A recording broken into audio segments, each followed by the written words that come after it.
Hello and welcome to Vortex Radio by Vi. I'm Vi. Thank you for listening. So it's been a good year. It's been a long year. It's been a good year full of new things, new learning experiences. Every day has been a new adventure, and I'm very, very happy for that. So this is going to be my last show for 2013 and my last show for a little while. I'm going to be off the air for a month or so, and then I'll be back. There's a benefit show in the works for the show so that I can be back as soon as possible.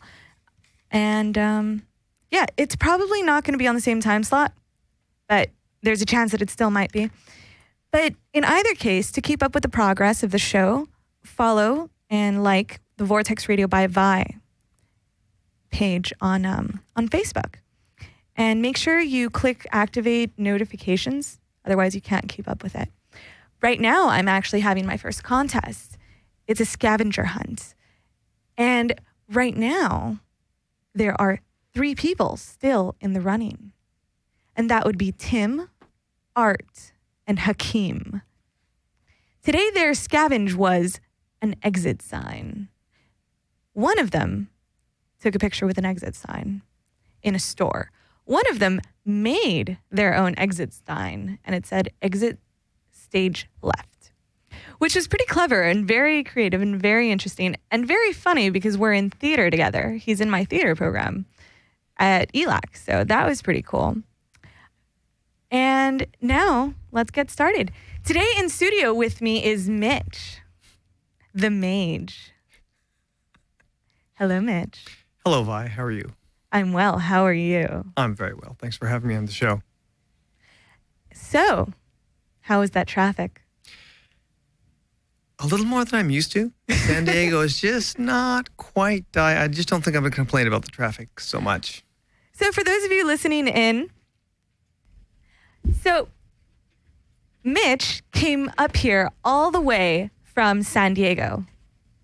He drove up here. It took him about 3 hours, 3 hours. About that, yeah. And he called me while he was on his way, and he's like, so I'm by Euclid. I'm like, oh, you're close by. I'm like, oh, he's in Boyle Heights already. Wow, wicked. That was fast. And I'm like, wait, what's a landmark? And no, apparently he wasn't at the 91 yet, which he's coming north. So that is south of here, a bit of a ways south, over by the OC.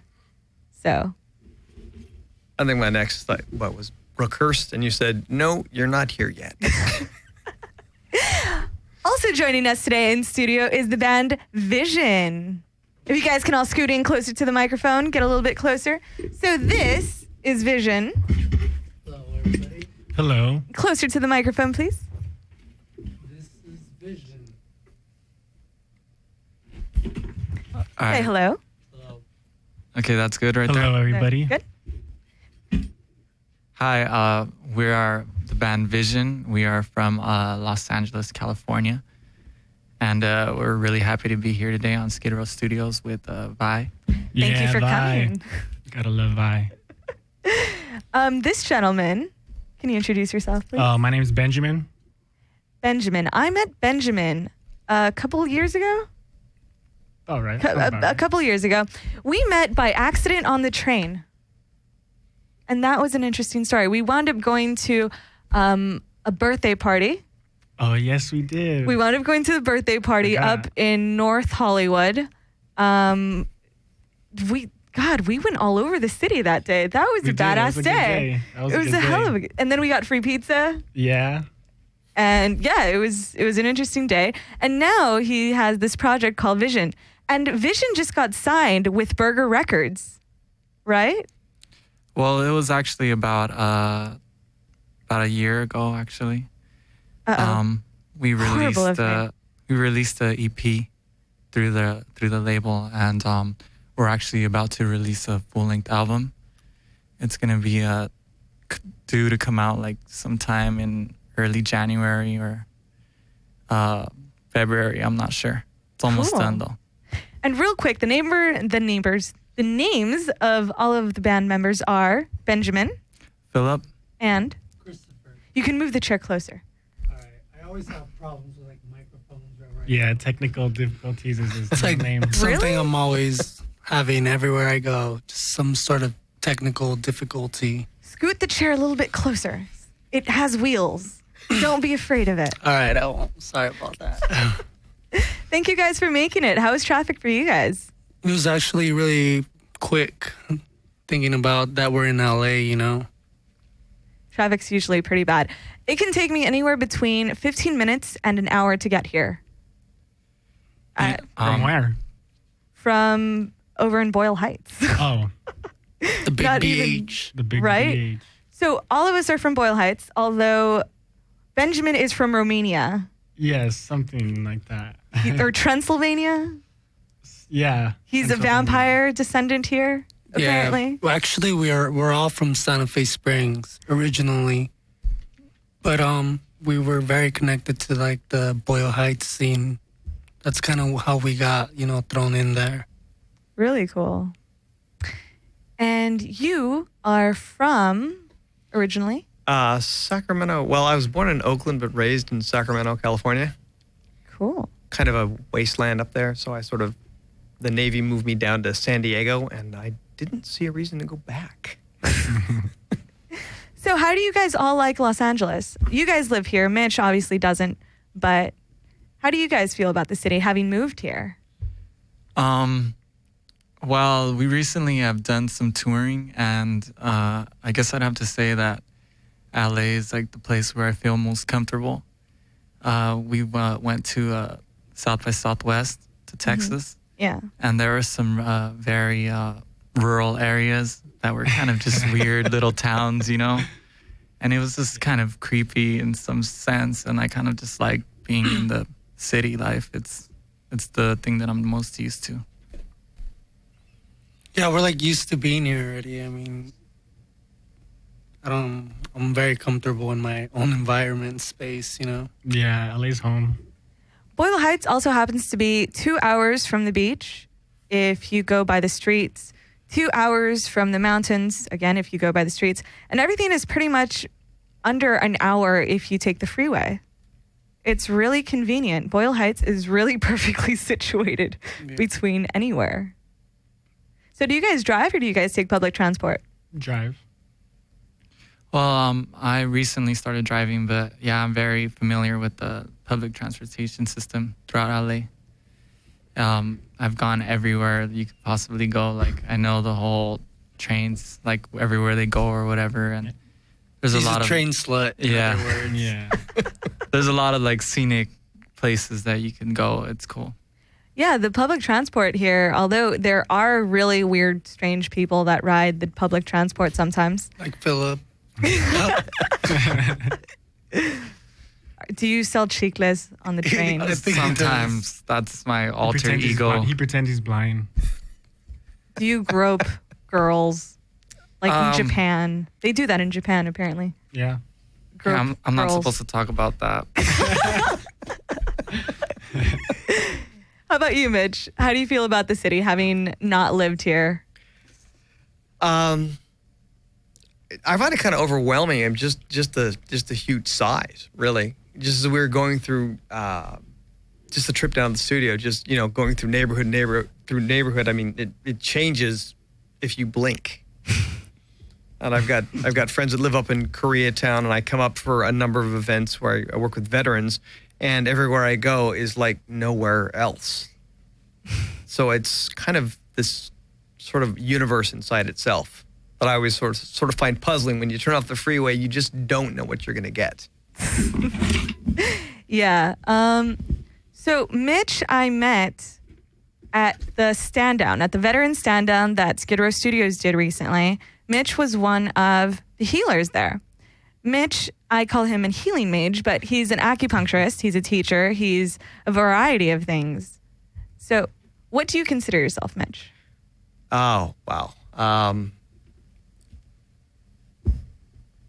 Aside from a student of life. Yeah, I was going to say, I guess if I had to put myself in a, what do I do during my working day or my working week? I practice acupuncture, especially with homeless veterans. I also train other acupuncturists. I train massage therapists as well. I teach at massage schools when the opportunity provides itself. I also have begun studying face reading and actually been really been encouraged and allowed by my teacher to do that, Lillian Pearl Bridges, who's considered pretty much the world's leading authority on face reading. And I had a couple of colleagues, and she said, well, why don't you teach them? So I just sort of shrugged my shoulders and said, she said, you've been teaching for a while. So, and it's probably been about 20 years that I've been practicing, close to 20 years, and I've probably been teaching probably 16 of those. Cool. So what's your favorite thing to do when it comes to healing?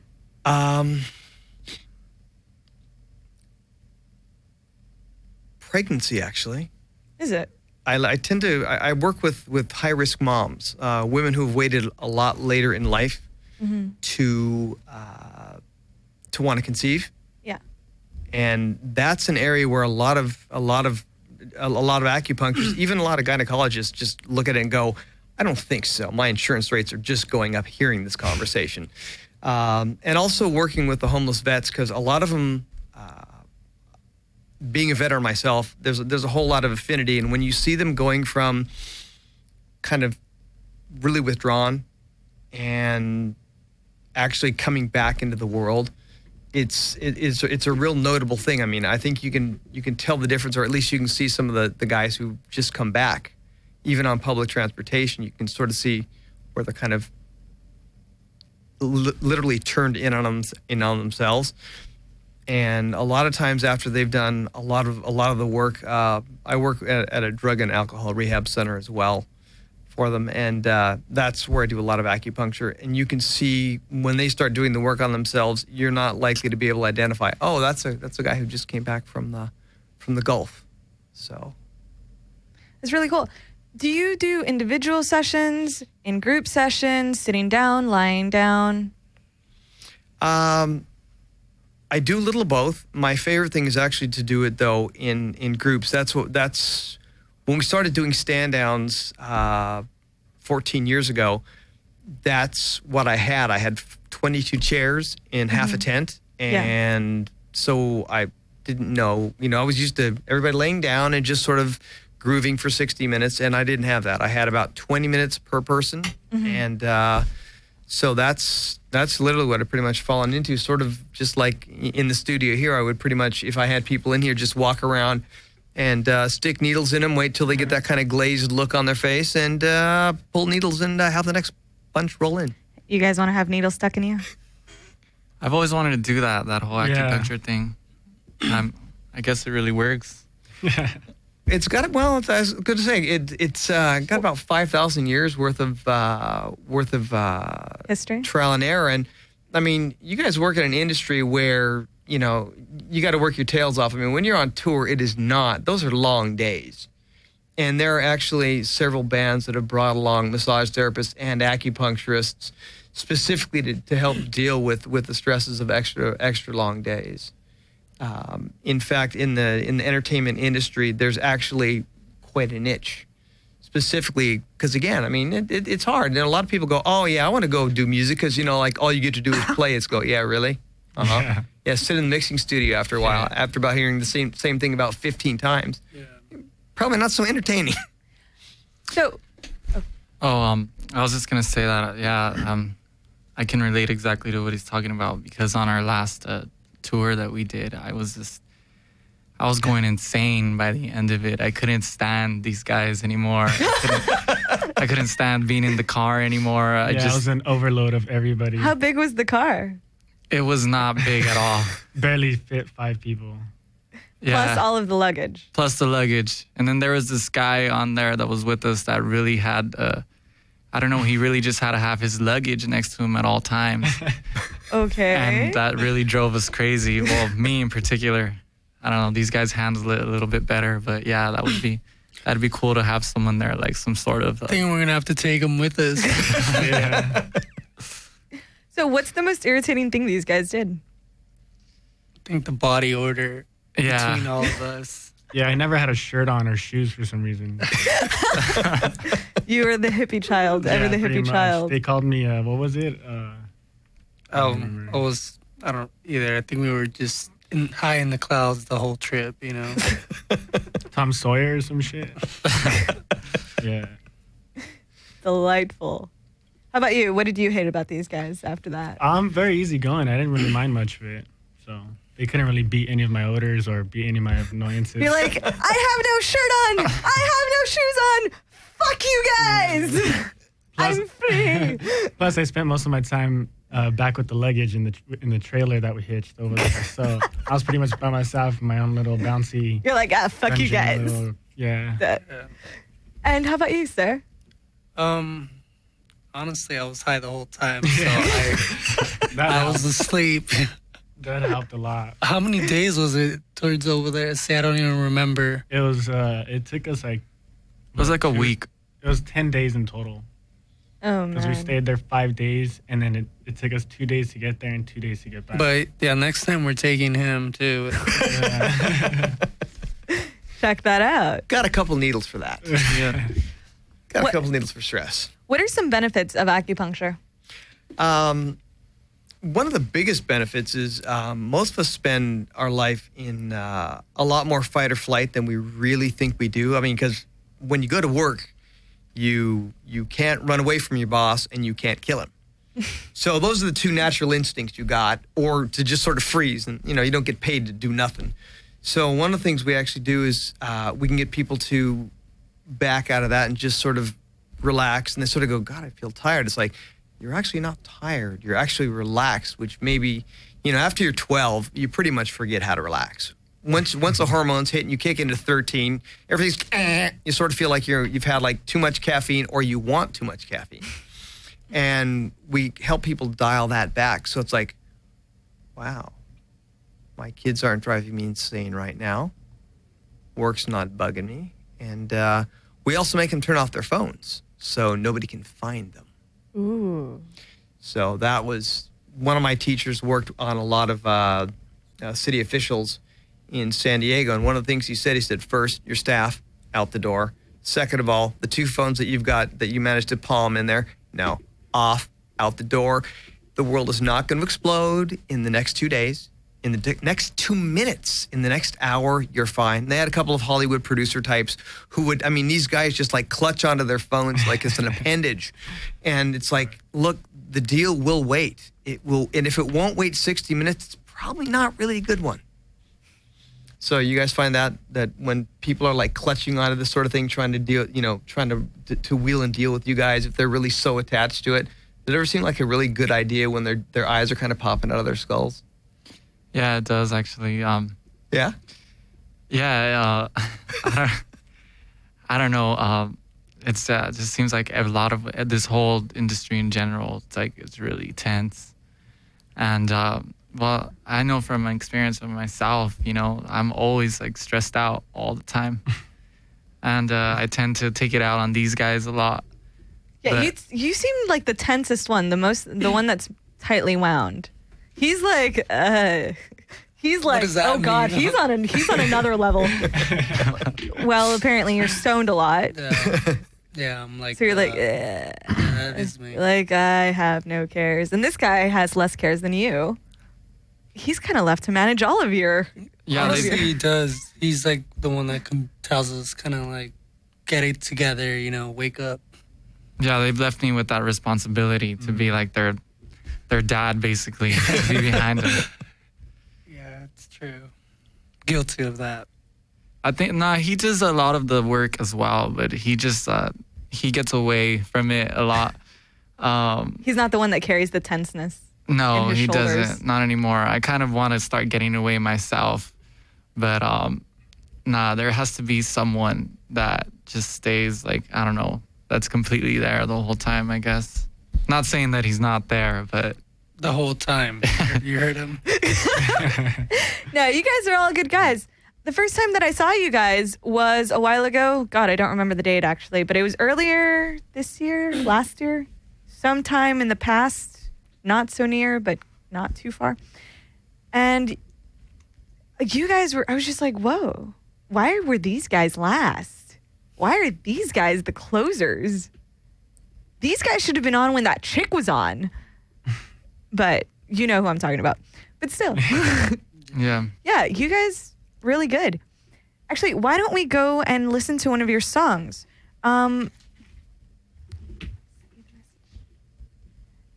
email? No? Oh, let me resend your song real quick. So the song that you sent me. You sent me? You sent me. Well, it says, I think it's called Over Me.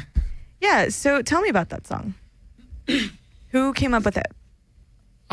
We all did, but Christopher is mainly the one who expresses himself lyrically. So I guess he can tell you what the song is about, but we all wrote it together. So how does the writing process go for you guys? It's just pretty much, I have short ideas and throughout the day, nothing's ever like consistent. What does that mean? I just get like sporadic little inspirations and things, and I put them together. I work very sloppy, you know.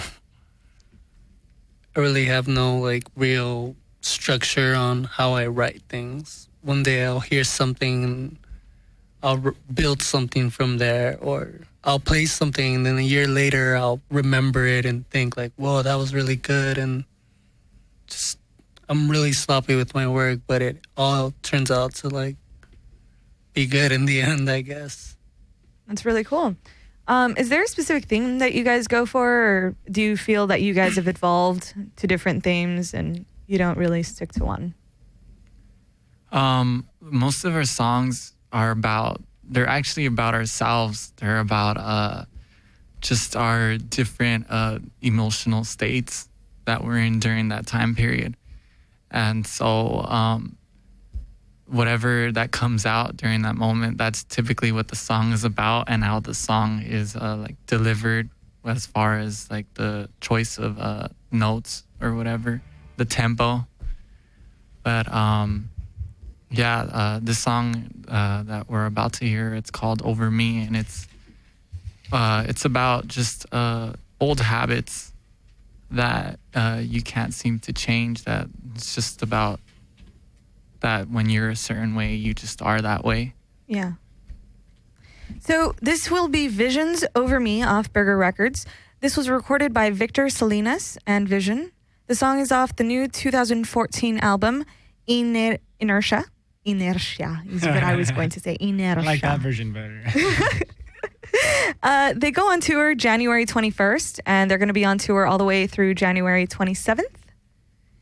Yeah, we're going to be doing just a tour, a little mini tour of California. We're going to go to San Luis Obispo, San Francisco, Sacramento, and then come back and do a little homecoming show in Fullerton at Burger Records. Yeah, at the Burger Records shop. Cool. So now let's hear that song. Okay.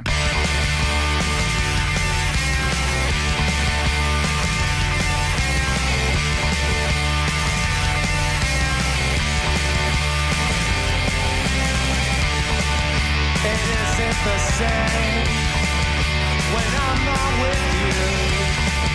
The feeling I don't find, I see it in you. It isn't the same when I'm not with you. The feeling I don't find, I see it in you. And I know I won't find I got something over me. I get away, I won't mind. I got something over me.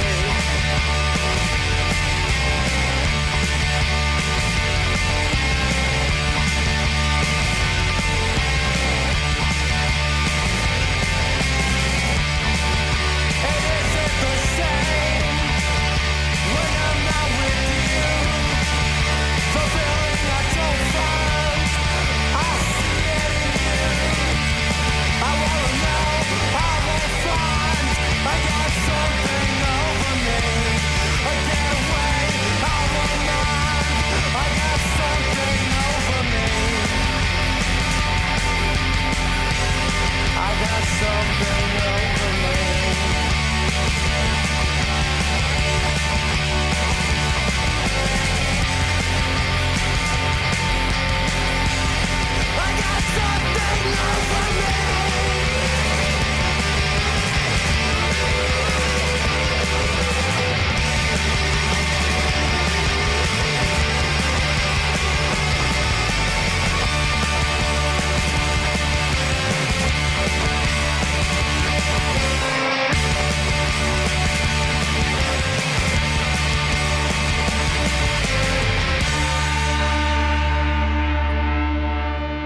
And that was that beautiful new song.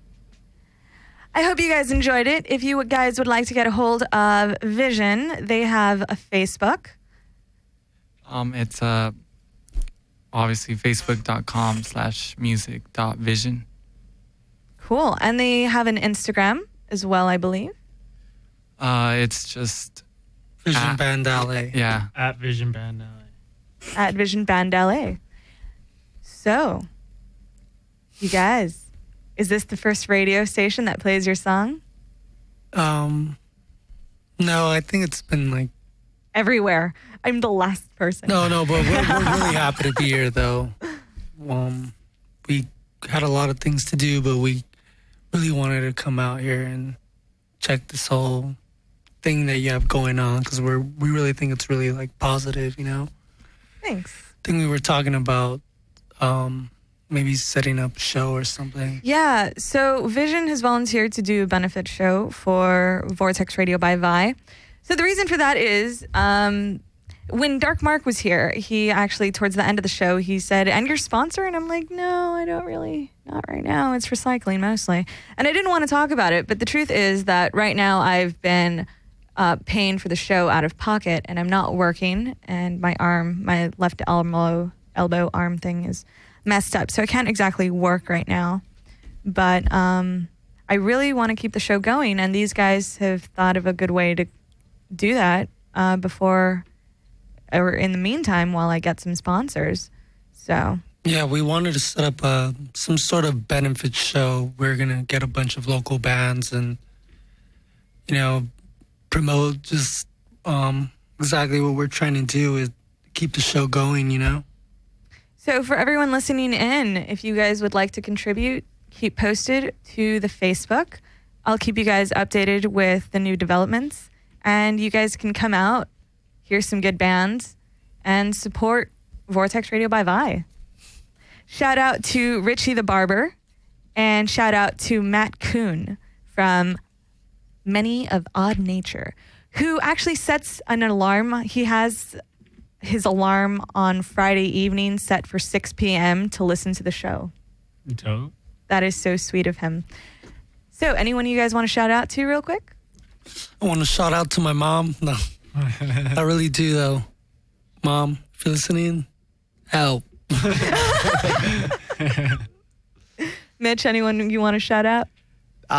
Just Rod, who's my partner. He showed up with me at Stand Down, and actually he's holding down the fort in San Diego while I came down here. He was going to a wedding which didn't allow him, and he also took care of all the vets while I've been gone. So that was.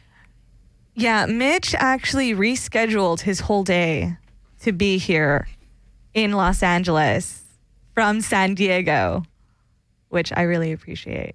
It's really been a pleasure, actually. And I love the sound. It just having dating you guys just a wee bit. It reminds me a lot, reminiscent of some of the music that I really liked from back in the real early 80s.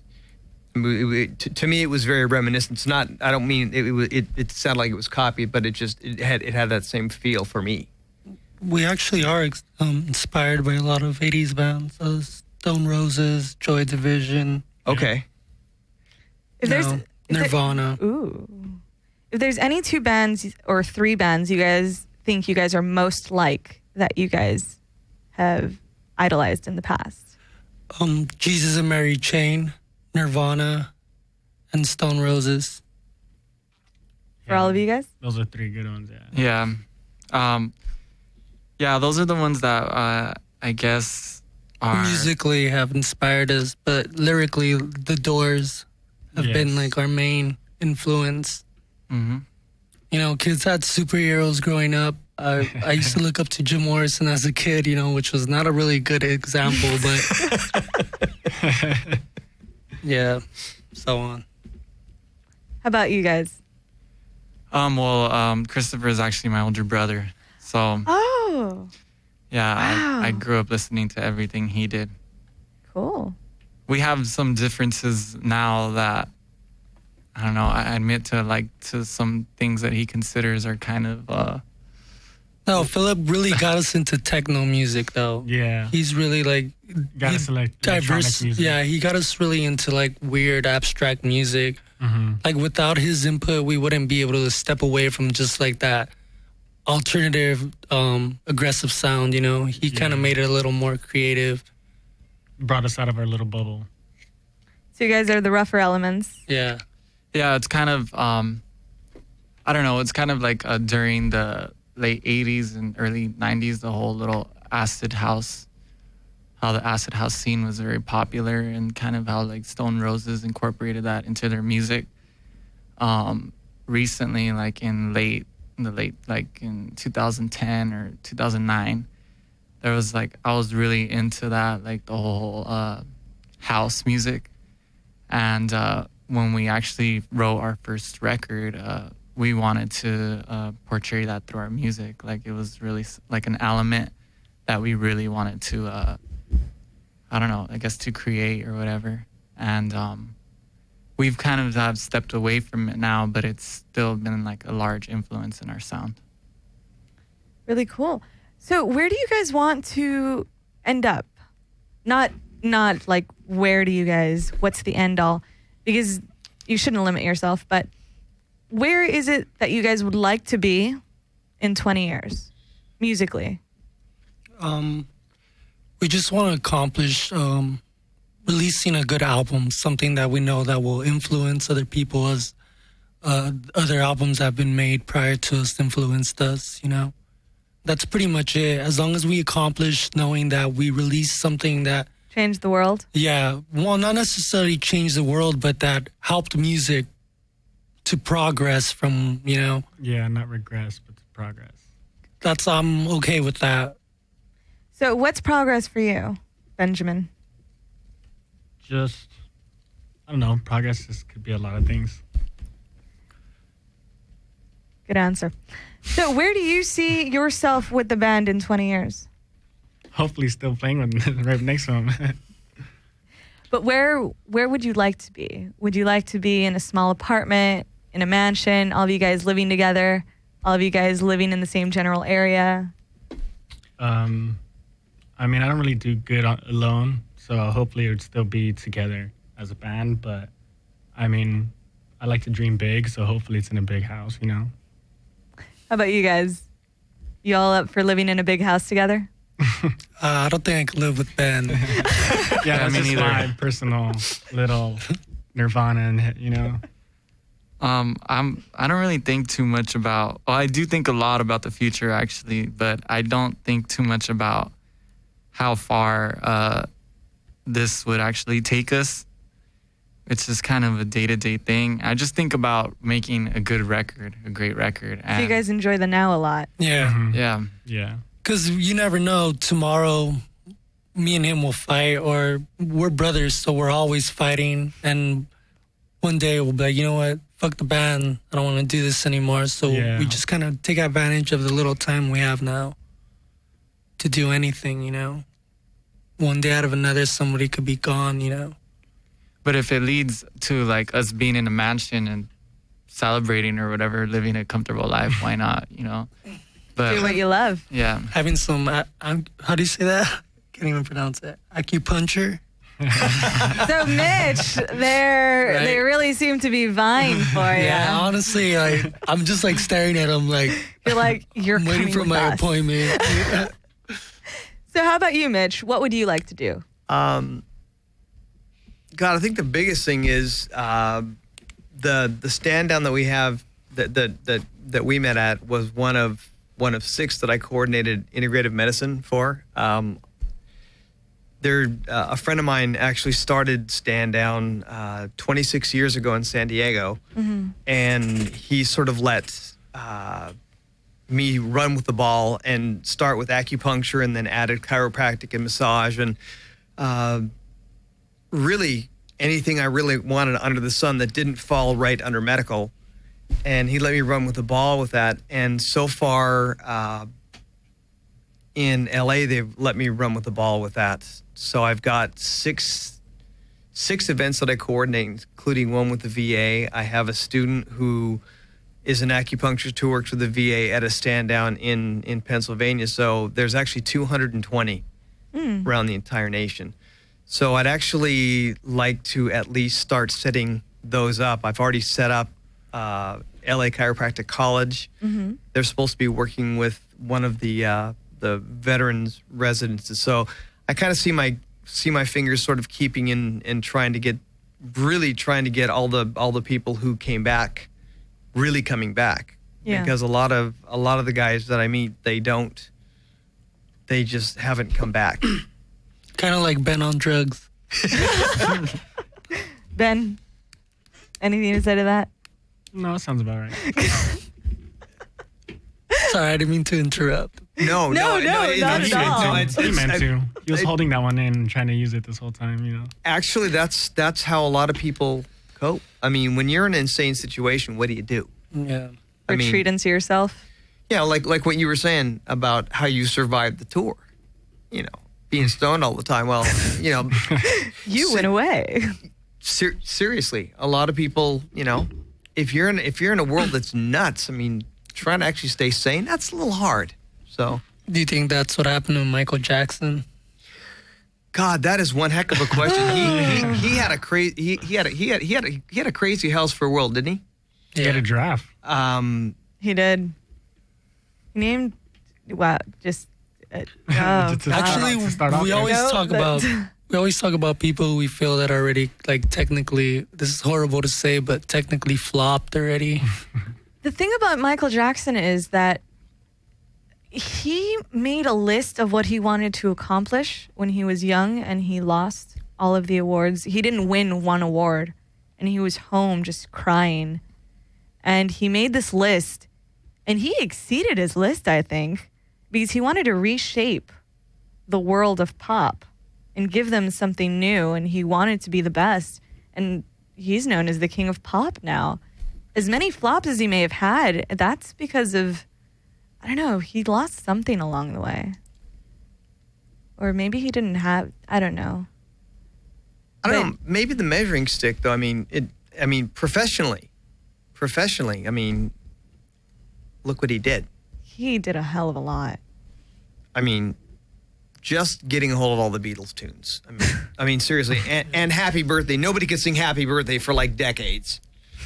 But, you know, all the things professionally he did, but personally, what do you have to pay? I mean, you know, that's what I think a lot of people don't look with musicians. They look at everything that, you know.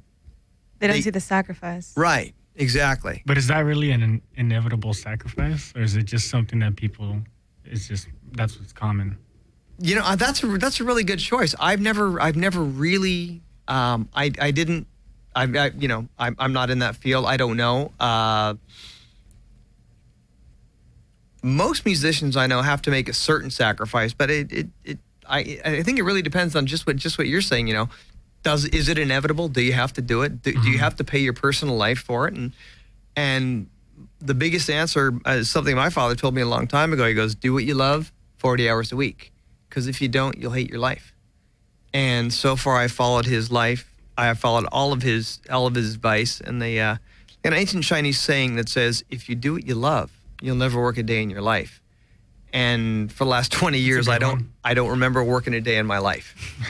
So I've never been called upon to make that sacrifice, honestly. Now, by the same token, I also don't live in a mansion, and you know, and I'm not a millionaire, but that's not necessarily that important to me. So I guess it really depends on, you know, what we were saying. Yeah, he made his bucket list. He did. And he succeeded. He succeeded at it. I think that to be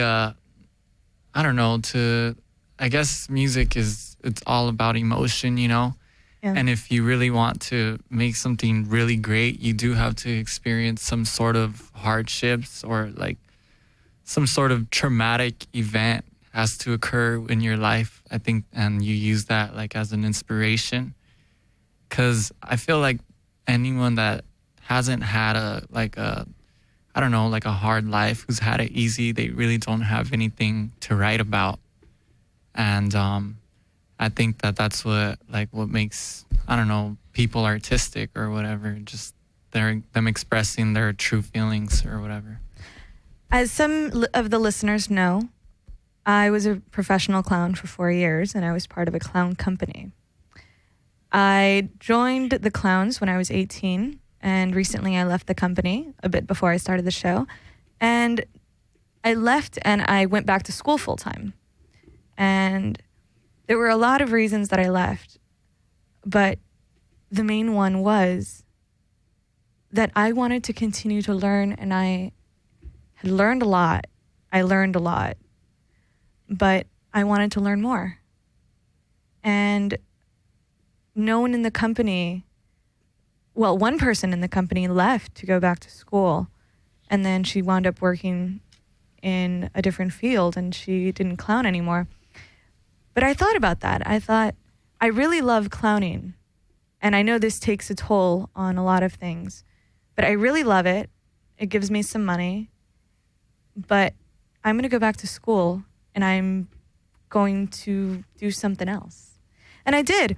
And I'm going to start clowning again just a bit because I do miss it. I'm going to do something at the Improv in January.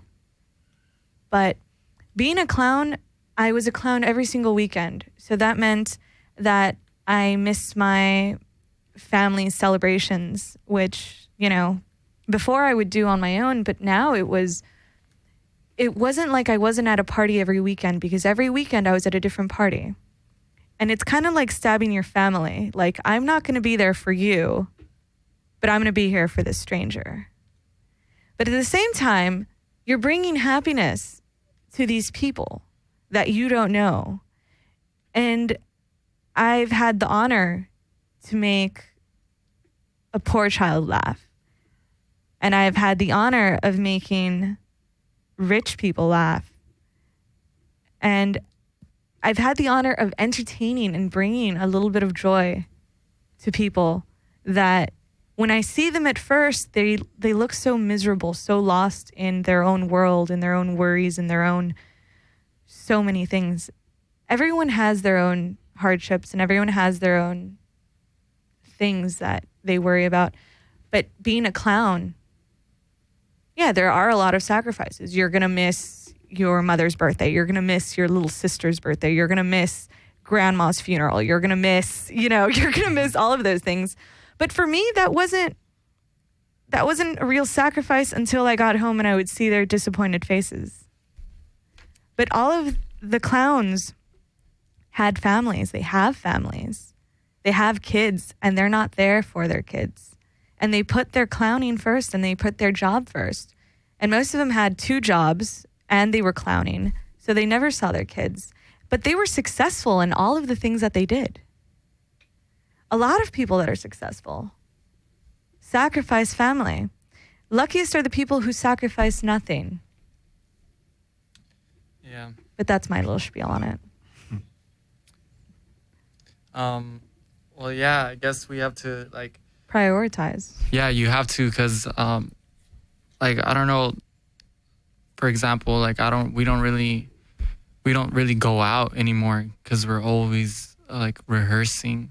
So we never have, we hardly have time to do things that I guess, normal young adults would be doing. And, but at the same time, it's something that we really enjoy doing. And then there's times, like how you said, we are away from, friends and family or whatever. And you don't notice it. Yeah, you don't. But it's just something you have to do, I guess. And the thing is that you invest most of your money back into your craft. Yeah, you're always broke, but you always you're like, how do you make money and how are you still poor? I reinvest everything. What do you guys reinvest in? I have to constantly be buying brand new cymbals and stuff, just basically equipment, I don't know, drum heads, and just always have to be investing just things that go towards the band. Say if, I don't know, if we need some sort of Like if we want to do like a music video or something as simple as that. Their new music video is going to be coming out soon also. In the next it is. few months. Yeah, it's going to be for the song Over Me as well. But yeah, just anything that we do, we basically have to fund it ourselves. Yeah. And so, yeah, any little money that we do get. All goes to. Yeah, it all goes towards that. Just everything, our whole lives just revolve around it. But you guys, I bet you guys wouldn't have it any other way. No, we wouldn't. We're really happy where we're at right now. And the future looks bright. And we're really like optimistic about it. Well, just some of the bands you mentioned, I mean, just going back to what you're saying about Nirvana, I mean, you listen to the music. I remember when it first came out, I mean, there's nothing but pain involved in it. There's a saying, you know, that beauty is pain. And the raw emotion, you guys actually have to invest. I mean, you got to feel it. You just can't write something down and not feel it. It's just not, and sell it. How are you going to go in front of a crowd and do that? I mean, if you think about what it costs, you got to feel it, and you got to feel it. You know, they asked Mick Jagger every single once. time. Yeah, they asked him once when he was a young man. He said, "What do you see?" He goes, "Well, I actually don't see myself singing No Satisfaction for the rest of my life." And they played him back the clip, and he goes, "You know, actually, it's probably the dumbest thing I ever said in my entire life, because that's been the biggest moneymaker we've ever had, and yet still, He feels it. every time." There's also in all of art that is live and all of this, it's always the illusion of the first time and feeling things fully. Am I right, guys? I don't know. I guess that's more of a question that could be directed towards Christopher, because he's the one who sings. Christopher? I'm sorry, what was the question again? I kind of zoned out. Are we boring you? No, It's almost I'm just over, don't stoned. worry. I'm just stoned. I'm sorry about that. How stoned are you? Not too stoned. I could throw the question back at me, Will. What was Can the you throw the- question again? I think she's a little stoned too. Is it like the first time? I'm high on life. When you have to bring it, The illusion every of the time you first see time. it, yeah, is it the illusion of the first time when you sing that song? Does it bring back the feeling it did the first time? Can Do you bring have that to back? feel it every time?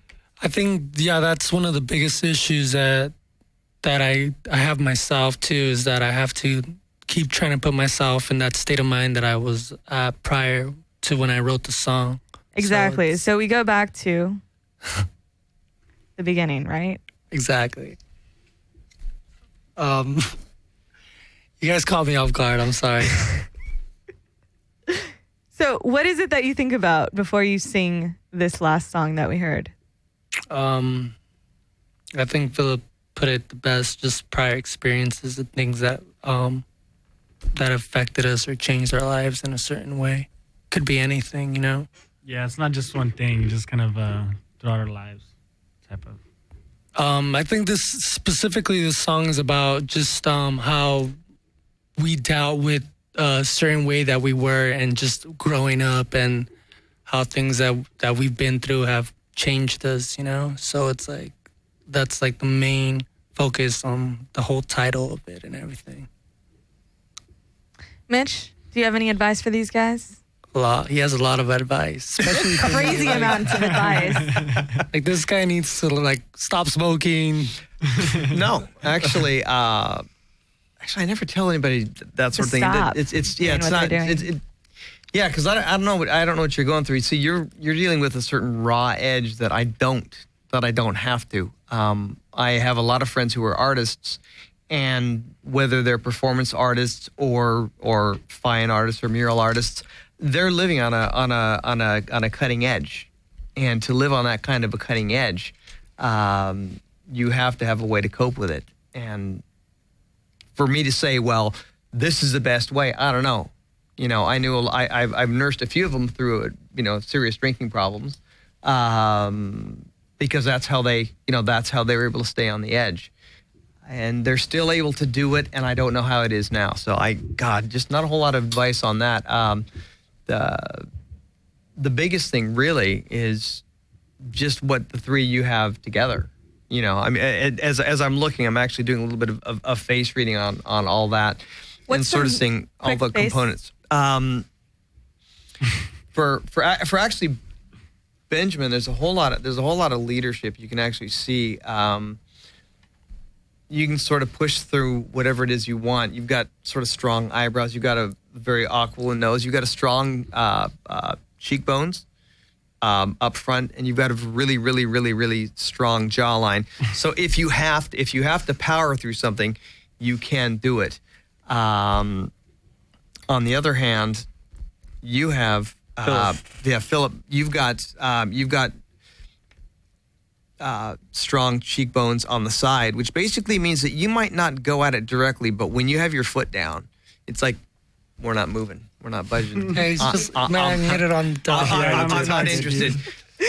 Most of the time, Benjamin can push it through, but when you go, I'm not hearing it, I'm not feeling it, I'm not doing it. It's him. And one of the reasons you got the stress is because you've got the moderator's eyes. You can push through stuff if you want to, but the bottom line is you look at it and go, I don't think I really want to stick my toes into this one. I'm just going to kind of let these guys, or let it go in this direction. And if I have to sort it out, I will. Yeah. I think you nailed it there. Especially like when we're I guess during the writing process, me and Christopher and I tend to disagree at times, and I don't know. I just have to come to an agreement with him when we always have to just meet each other halfway, and like we're both not necessarily complacent with what we had to decide, but it's just something that has to be done in order to keep moving forward. And in the end, I think that's just what we want, just to keep moving forward, just not to come to a stalemate where we can't agree on something. So yeah, you're right. I do tend to just have to just swallow things and accept them. And it's hard because both of you have actually really full mouths, and that shows there's a lot of sensuality, and that doesn't imply sexuality, but it means you feel everything. You don't think it, you feel it. It doesn't come to you as an intellectual thought, like, oh yeah, that's a great idea. It just comes as kind of like an overwhelming feeling, and then another bullseye. Yeah, I was going to say, and trying to put feelings into words. I mean, how many people can do that? You got a handful. We were just talking about going to a bookstore, and I mean, you got a handful of people who can put feelings into words. I mean, if men could do it, there wouldn't be any divorces. But it's true. I don't know about that one. Yeah, well, maybe not. But I mean, we're we got about half the vocabulary that most women do actually. So, and trying to put feelings into words, especially when you're out of your mind, pissed off, like I say.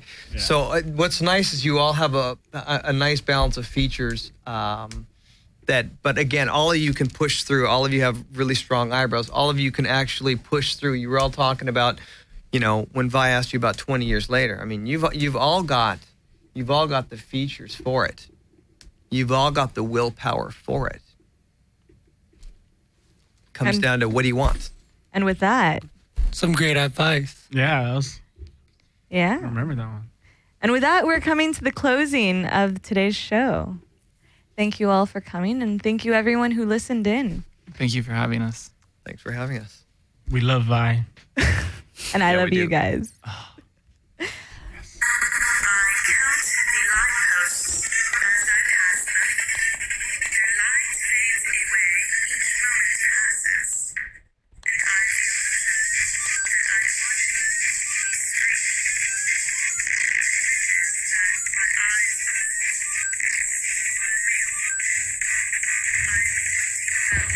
Make sure to subscribe on iTunes.